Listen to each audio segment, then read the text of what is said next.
We look at the anatomy of a ghost town, we usually see a slow, quiet decay, right? The railroad decides on a different route, the primary crop fails, maybe disease moves in. Yeah, the town just slowly suffocates. Exactly. And the history books silently turn the page. But occasionally, a dying town refuses to go quietly.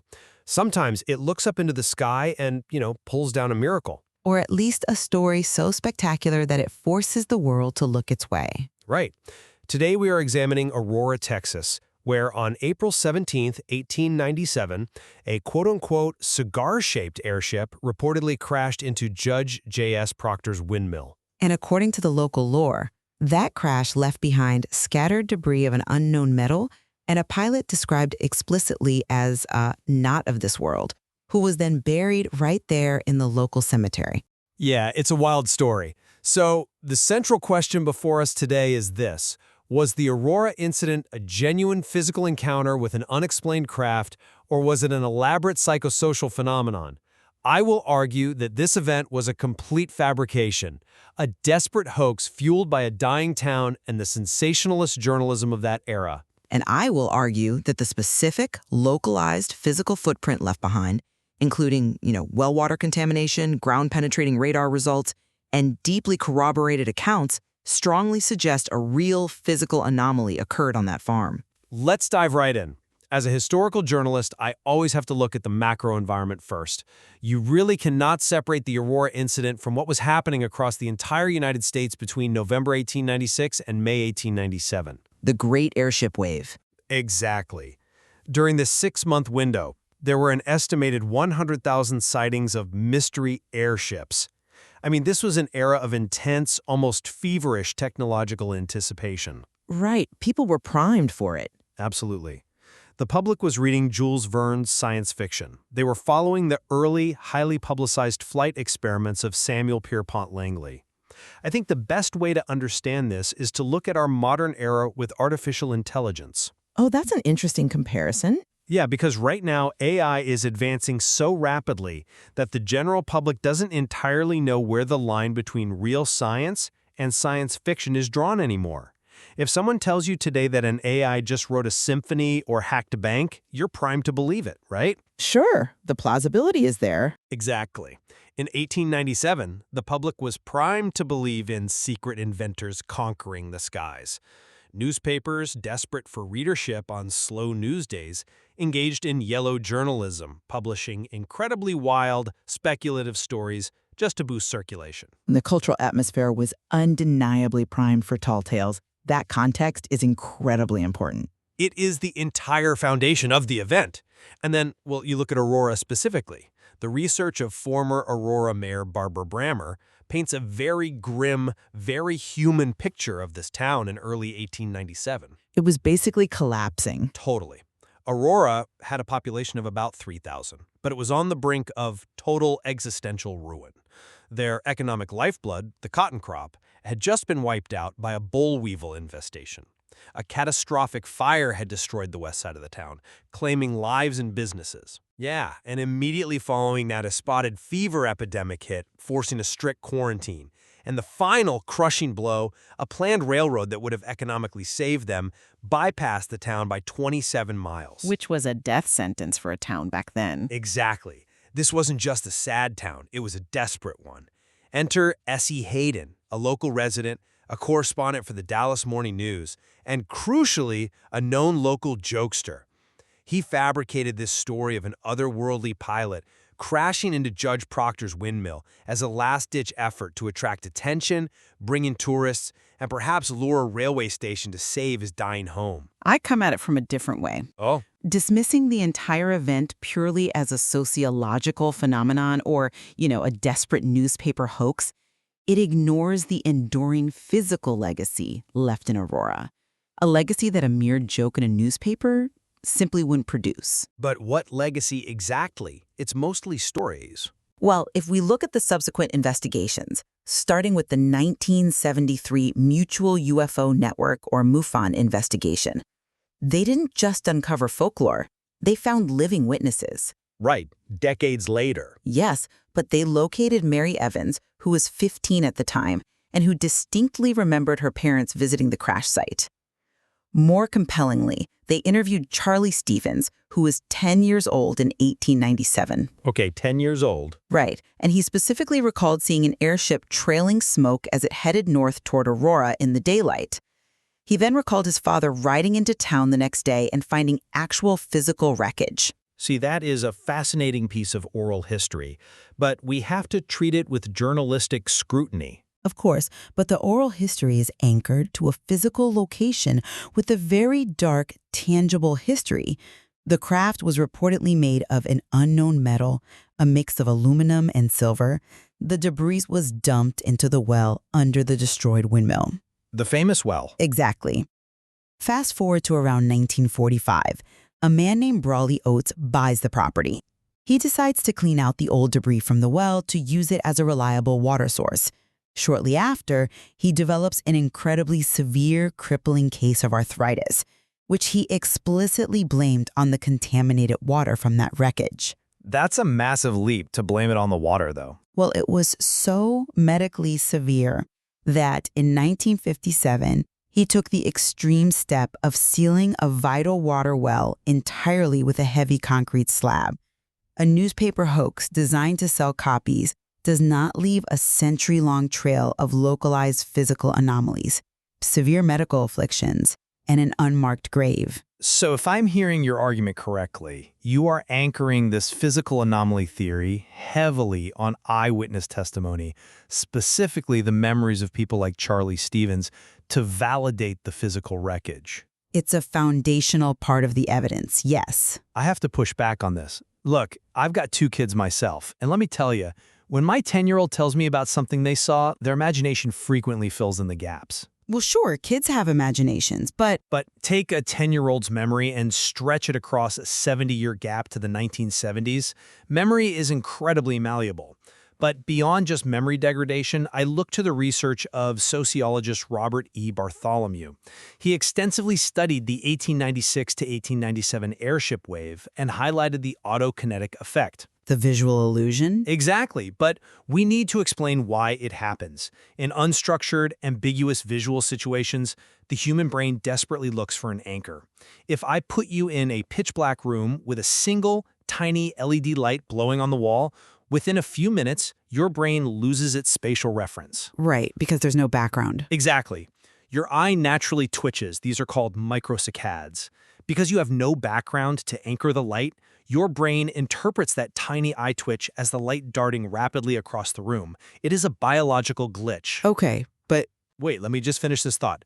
Combine that biological quirk with the fact that Americans were obsessed with science fiction at the time, like the Frank Rita library invention stories. They went outside, stared at Venus or a bright star in the dark sky, their eyes twitched, and they literally thought they were seeing the erratic flight of a mystery airship. So my question to you is, aren't these witnesses just retroactively fitting natural phenomena into S.E. Hayden's wildly read, highly entertaining hoax? I'm sorry, but I just don't buy that. Let me tell you why. Okay. The autokinetic effect is a perfectly valid psychological concept, and your explanation of microsaccades is entirely accurate for nighttime viewings. It absolutely explains why someone looking at Venus in a pitch-black Texas sky might think it's darting around. Right. But you are misapplying it to the Aurora incident. The autokinetic effect requires a dark environment and a total lack of visual reference points. The Aurora incident, as witnessed by Charlie Stevens, involved a craft trailing smoke in the daytime. In the daylight? Yes. He wasn't staring at a pinpoint of light in a black void. He was watching a structural object moving across a blue sky against the horizon. But even in daylight, a distant cloud or a trick of the light can be misidentified. But this wasn't just a sighting.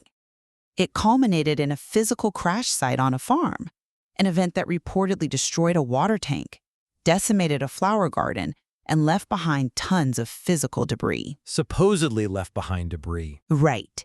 But you don't misperceive a star or a planet due to a biological eye glitch and then accidentally find heaps of wrecked aluminum-like metal on your neighbor's property the next morning. The autokinetic effect perfectly explains the thousands of vague, distant lights in the sky during the broader 1897 airship wave. It completely fails to explain a daytime localized crash that left behind structural wreckage in an allegedly non-human body. Okay, so if I am tracking the next pillar of your argument, you are saying that because the hoax theory assumes S.E. Hayden acted entirely alone to invent this story from thin air, any physical verification of the details in his article dismantles the idea that it was purely a fabrication. And you specifically point to the physical layout of the Judge Proctor farm to prove this. Precisely. If we look at the primary evidence that skeptics use to prop up the hoax theory, it actually unravels entirely upon modern scientific inspection. How so? The main pillar of the hoax narrative comes from a 1979 Time magazine interview with an elderly Aurora resident named Etta Piggs.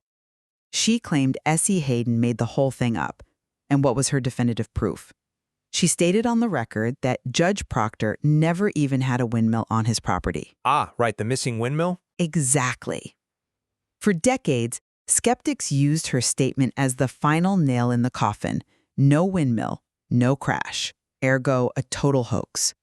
But in 2008, investigators from the television series UFO Hunters conducted an archaeological and ground-penetrating radar investigation on that exact property. And they found something. They physically uncovered the remains of a windmill base right near the sealed well site.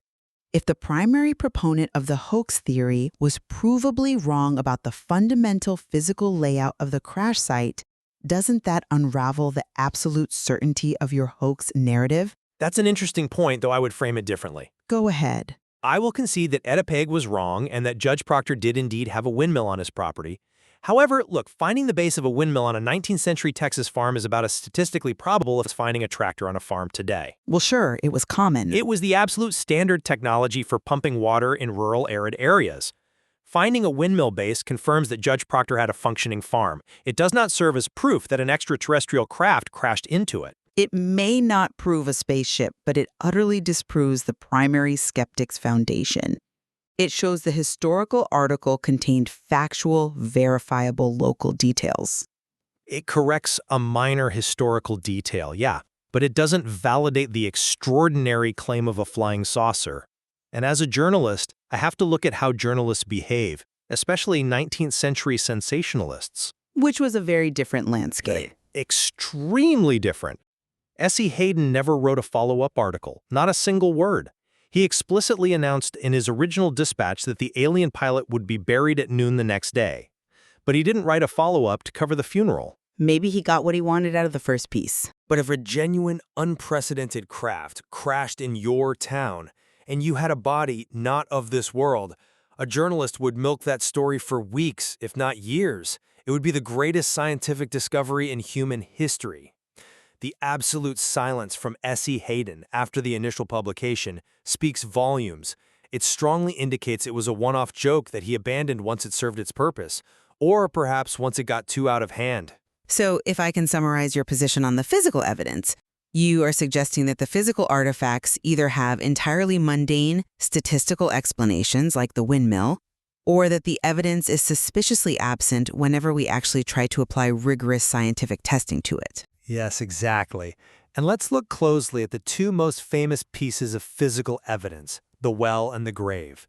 In 2008, Tim Oates, the descendant of Brawley Oates, allowed investigators to finally unseal that famous concrete-capped well. Right, the one that supposedly caused the arthritis. Exactly. And what did they find when they pumped it out?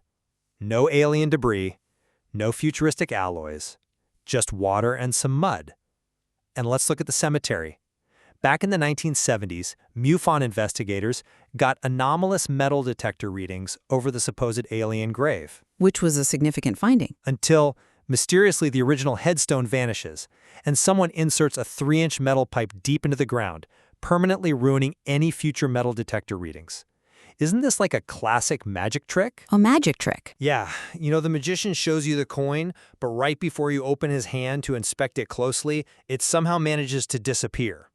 The quote-unquote evidence in Aurora always seems to vanish right before it can be subjected to rigorous, peer-reviewed scientific scrutiny.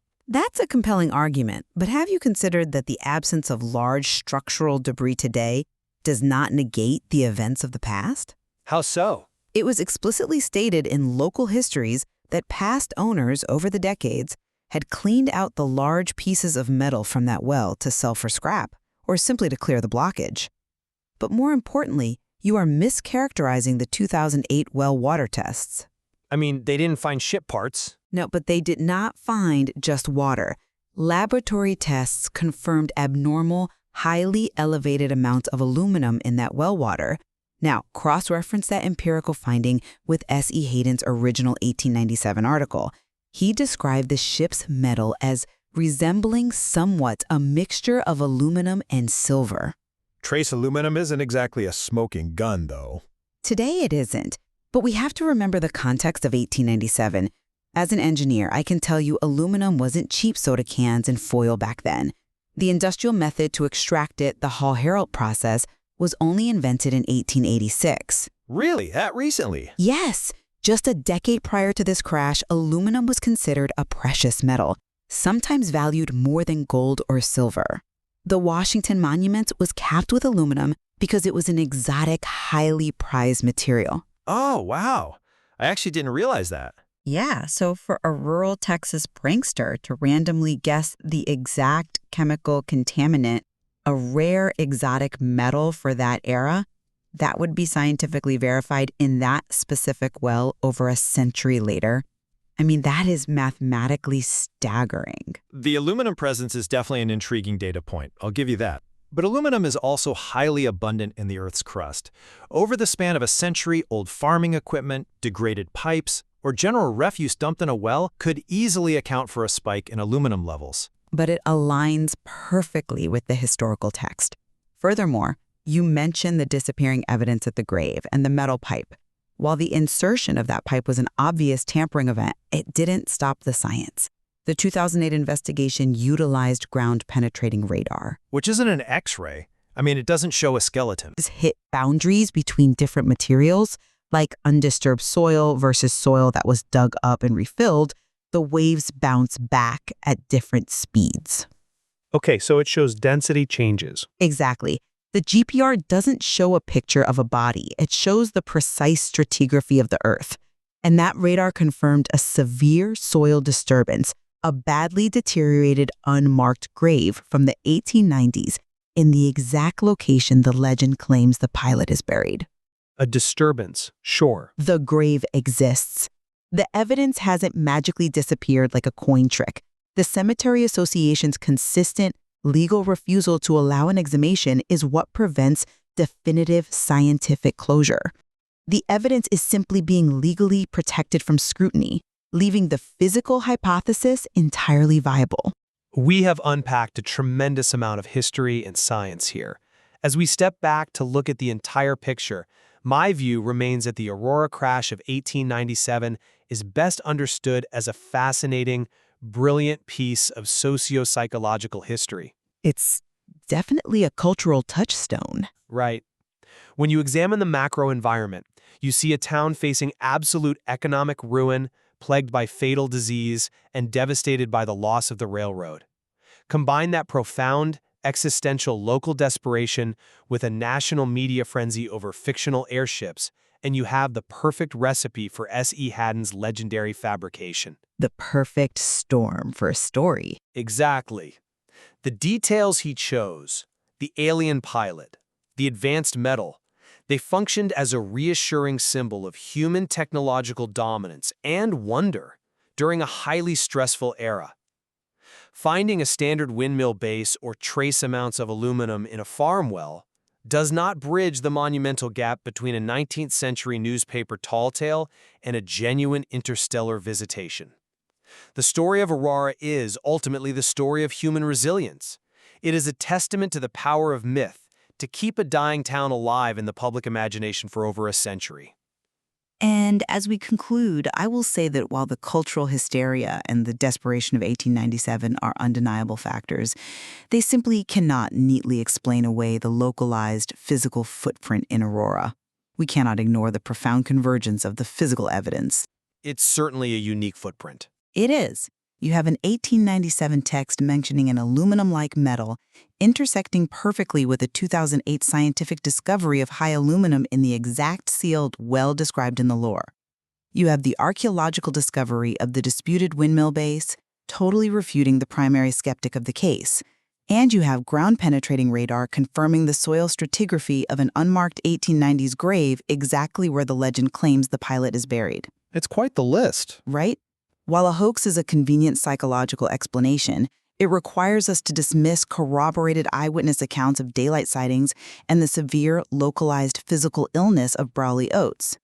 Whether you believe it was an experimental airship from a secret terrestrial inventor or something extraterrestrial, the physical traces left on that Texas farm suggest something genuinely anomalous crashed there. Well, whether Aurora represents an elaborate, historically significant hoax or a genuine, unexplained physical anomaly, the intersection of folklore, media history, and modern scientific investigation here is incredibly rich. Absolutely.